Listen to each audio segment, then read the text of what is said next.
I'm your host, Locum23, joining me for Drumline Chapter 3.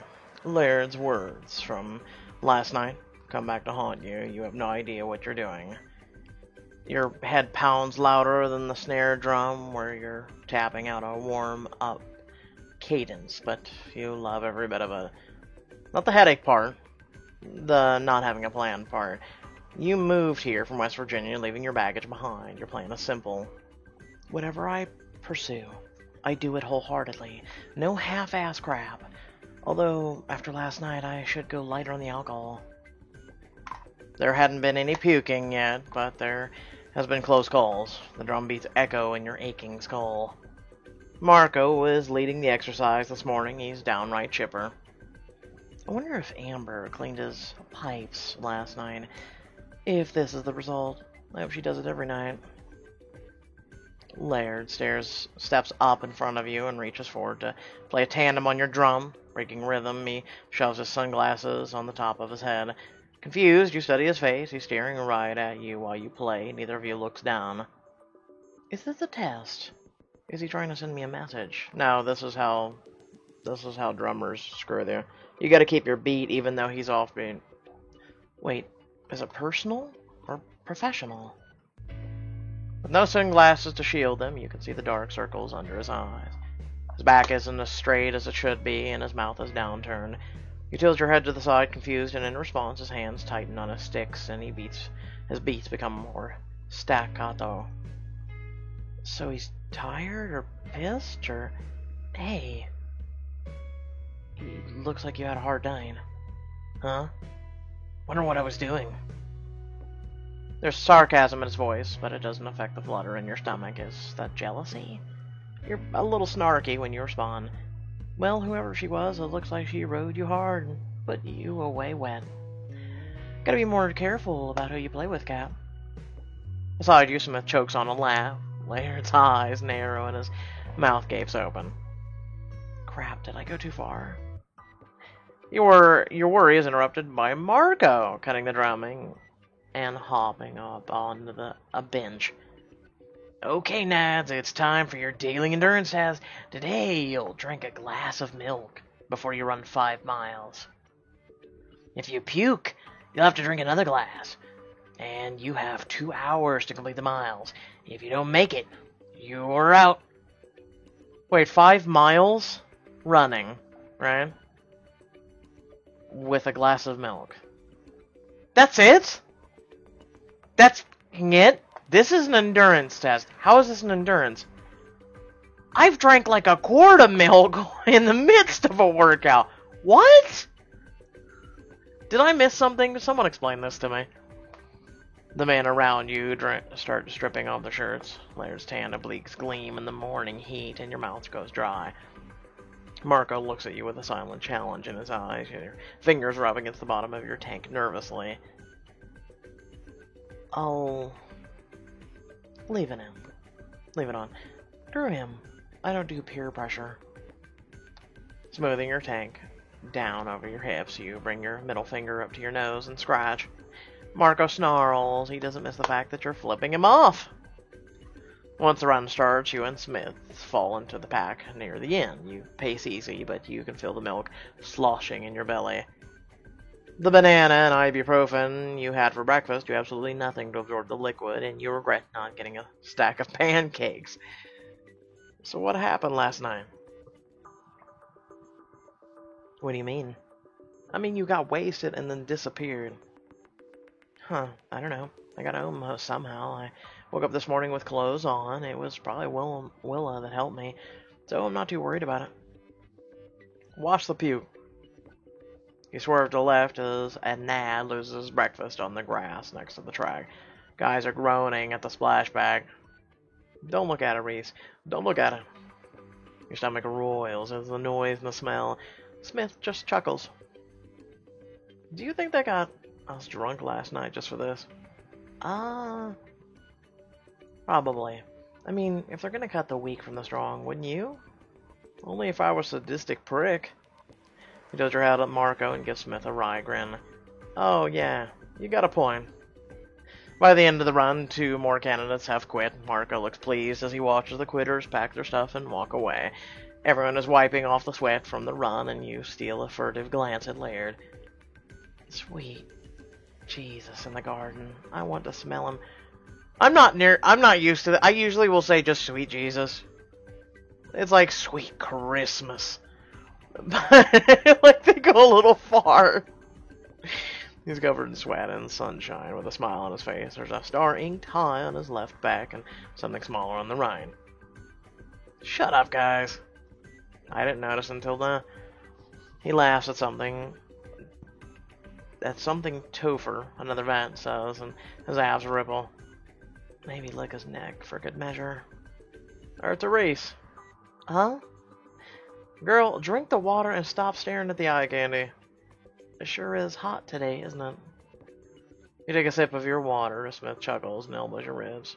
His eyes land on Laird. It damn sure is. It's not like you can claim dibs. Laird's the freaking captain. When you make the line, there can't be any doubt. I gotta earn it with my sticks, not my knees. Marco claps his hands, effectively calling your attention to him. 2 more down! Come on, Ned, suck it up. You're making this too easy for us. You get an hour break, and then it's back to East Hall for more sight reading. I need to get rid of a few more of you ball lickers today. Smith chokes on his water next to you as Marco finishes dismissing you. You okay there, Robin?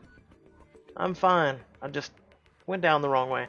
Come on, let's get out of here and grab some caffeine before the afternoon session.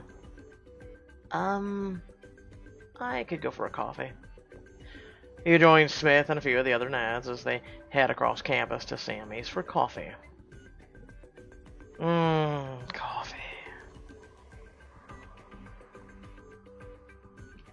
You know the rule. It's a surprise that they're not giving me the cold shoulder. It is possible that they're cool with me being on the line. The hour passes quickly, and before long you're sitting back in the hall waiting for your turn.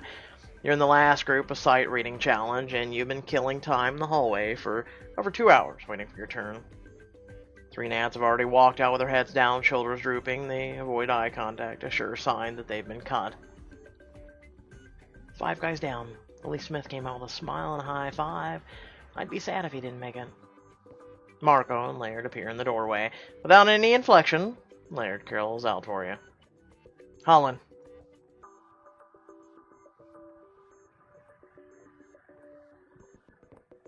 He holds the door open and you enter. He's stoic, no smiles or jokes. At least he's all business. After 5 pieces and no reaction from him whatsoever, you're sweating. After the last section, you grab your kit and head for the door. Sure, you've been cut. As you wrench the door open, his big hand closes over your wrist and he kicks the door shut. What? Why are you doing this? Trying out for drumline. Why do you want to know? Just answer the question. Look, do you ask all the guys this too? No, just you. His fingers brush a lock of hair behind your ear, and time stretches as the pads of his fingertips settle on your neck. God, can he follow my pulse kicking in overdrive? His gaze drifts over your face and then lower, his eyes narrow as he traces the faint scar peeking out of the neckline of your top. The softness nearly undoes any resolve you have regarding this man. Huh, figures. All my experience with guys have been about the final destination. I've never enjoyed the journey to get there. I get the feeling that if Lord ever touches me, I mean really touches me, it would be completely different. He sucks in a breath and stills. What's this? It's nothing. Car accident when I was a kid. Reese! The intensity of the moment is almost too much. You force a mocking smirk on your face. Do you touch all the guys just too, or just mine? There is no mistaking the flare of hunger in his green eyes as he leans closer. His whisper is almost a promise in your ear. Trust me, if I were touching your chest, you'd know. Without another word, he opens the door and leaves the room. He nearly collapsed at the release of tension in the room.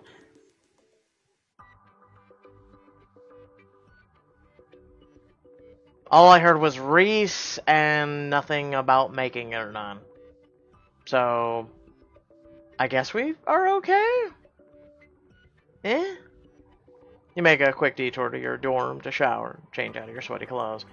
I'm going to wear a off-the-shoulder mesh, cute heart top, spring flare dress. None of them are diamonds. Ooh, shit. Oh my god, we get our free choice. Okay, off-the-shoulder mesh. Nah. Cute heart top. I actually like that. No, we'll go with cute heart top. Like, everyone's going, but it's black! And I'm like, yeah, and it's also hot out. And no one wants to wear a giant dress when it's hot. A few hours later, you're walking down the hallway of the pediatric cancer ward where you'll volunteer your time this semester. A familiar voice catches your ear.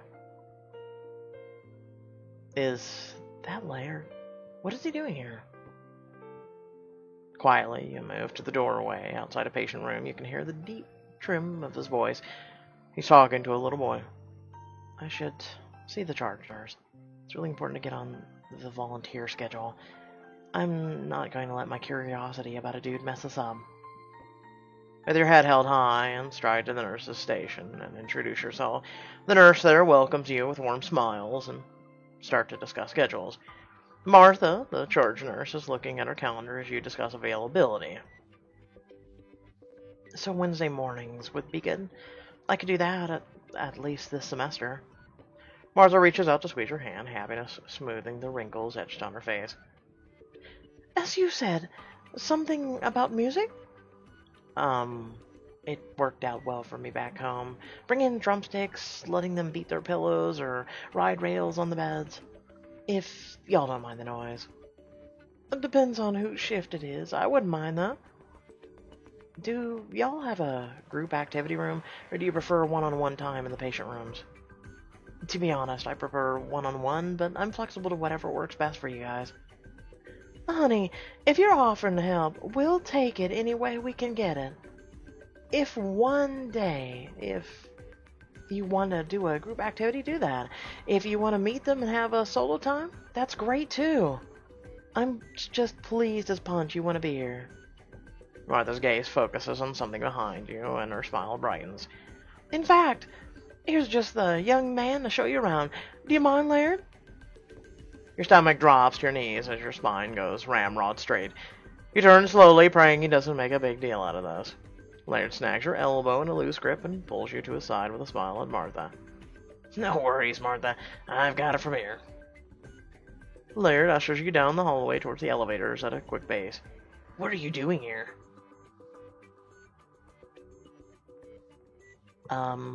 What are you doing here? I came here every week to spend time with the kids, and I asked first. I'm sorry. I wasn't aware I had to log my locations with the captain.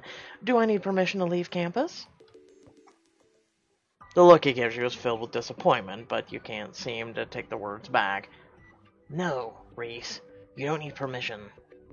A child's voice interrupts your conversation. Laird, who's the hottie? Remember, I have dibs. Cocking your head to the side, you raise an eyebrow at Laird. He called dibs, huh? Sounds like I better go meet him. You pull out of Laird's grip and head into the little boy's room. He looks like he's about 8 or 9, and he's got the puffy flesh of a chemo patient. Your heart squeezes painfully in your chest.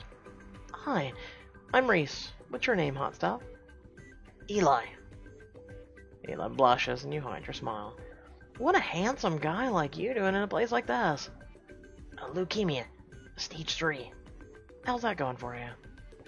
Keep your voice casual and your body posture loose. Experience has taught you that these kids don't want unasked for sympathy. Better this month than last. There's a cute girl down the hall. Can you help me make her my girlfriend? I can try. What have you already tried? Nothing? Oh, well then shit. Doing nothing is generally not the best way to get a girl. It works for Laird. He doesn't have to do anything. Girls are always just there. No shit! Every hot guy, every hot girl, they just flock to them, don't they? I like you, Eli. You turn and pin Laird at the spot with your gaze. Does he now? Right, Laird? You said you have to look like a little bit scruffy because girls like bad boys. Oh, and I gotta smell good. As Eli is talking to Laird, your eyes flit over the numbers on his monitors. He looks like he's doing okay. Well, I was gonna suggest...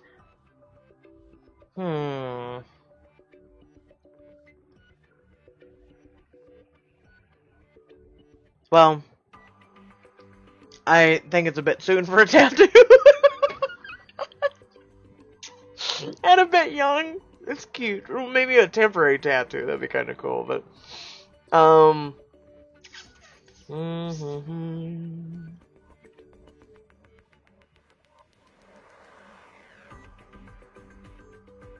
gonna go with just be upfront with her.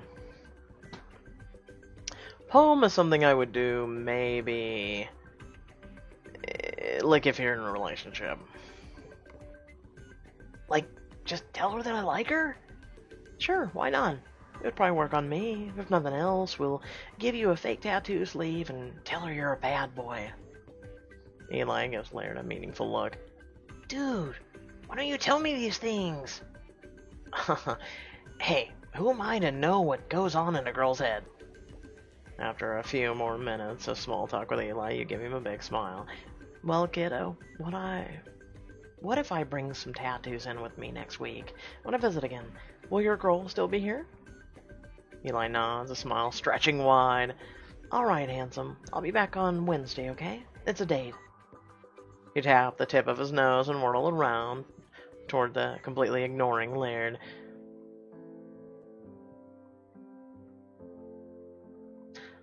I can't do it. I can't do... I'm a big softie. And it hurts. I just can't do it. Like for volunteering, and I used to when I was younger, and I went through a really bad spell because it was just really overwhelming to see all of that, you know? It catches up at you at the elevator. Why are you really here? Will there be a problem with the drumline? I'm doing this on my own time, and I won't let it interfere. His eyes rake over the little cleavage that your outfit shows, and you cross your arms, suddenly shy. His scar pops above the fabric. Suddenly sucks in his breath as realization dawns in his eyes. Shit, he knows. It's because you had cancer? Yeah. It's no big deal. I've been in remission for years.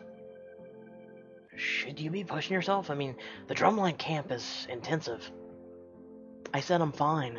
This is why I don't tell people. How about you let me decide what I can and can't handle? Worry tightens Laird's eyes, but he nods. Okay, fine. But you tell me if you need to take it easy. And I mean it. At Beauty Rest.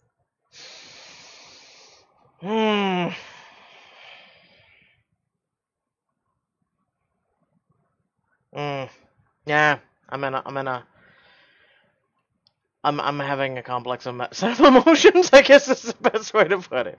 I hate shit like this, I really do. With that being said, I hope y'all did enjoy the video. Remember to like, share, and subscribe. Yay, we're on a field train in chapters. All aboard choo choo. God damn it. Trying to keep it light. With that being said, head to the description below, links to social media or Discord, and a few links to support me and my content. Stay tuned for chapter 4. Hope you're all having a great day, and hope you're all enjoying the work I do.